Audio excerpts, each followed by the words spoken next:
There are two ways to confront change in our society. There's to confront it peacefully, and there's to confront it forcefully. I believe a good example of confronting change in both ways is the communist revolution of Russia. It may not be a 21st century example, but I still believe it's a good example. The main problem with Russia at the time is that they had what seemed to be a corrupt leader, Tsar Nicholas II. While he may not have been more or less corrupt, he was more incompetent. For example, when there were protests going on against him around 1905, his army ended up open firing on all of the protesters.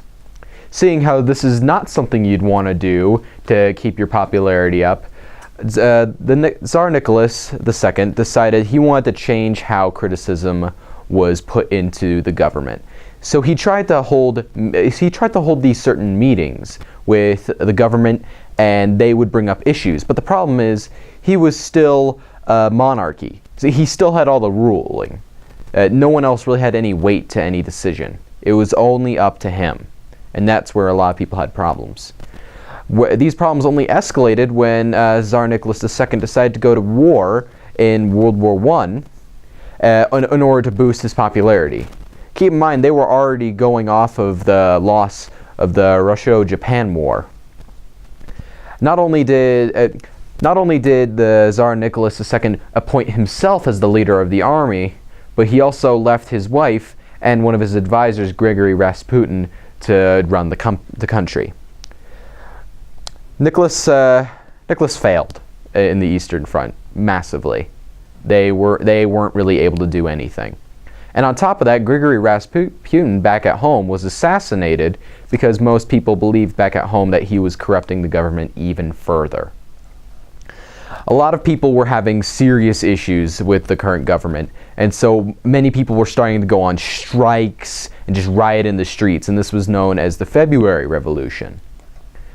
And this all eventually builds up to the October Revolution, where Vladimir Lenin led a bunch of Bolshevik revolutionaries to seize government buildings. This is where they decided that peaceful protesting was not going to work anymore, and they had to act out something. Eventually, this act led to a civil war which would last, about 7 years. Eventually, the Bolsheviks won, and the government was overthrown, along with the Tsar's family being executed. Now, I believe this is an interesting example because both sides used both theories of change. On Nicholas's side, he at the start used a more forceful push against criticism, but then he decided that this was not a good idea and that it was only going to make things worse. Granted, he wasn't able to make things any better. There was still at least some form of attempt of a transition. Whereas on the people's side, the people started out being peaceful and just marching in the streets and going on strikes, but until eventually led to a civil war. Both of these ways of change are effective, but one's obviously used a bit more. At least it seems to be in the 21st century. And I'm talking about the conflict change. A lot of people seem to default to this one because, while it does work, there's still consequences for it. For example, the civilian casualties in the Russian Civil War at the time were around 7 to 12 million civilians.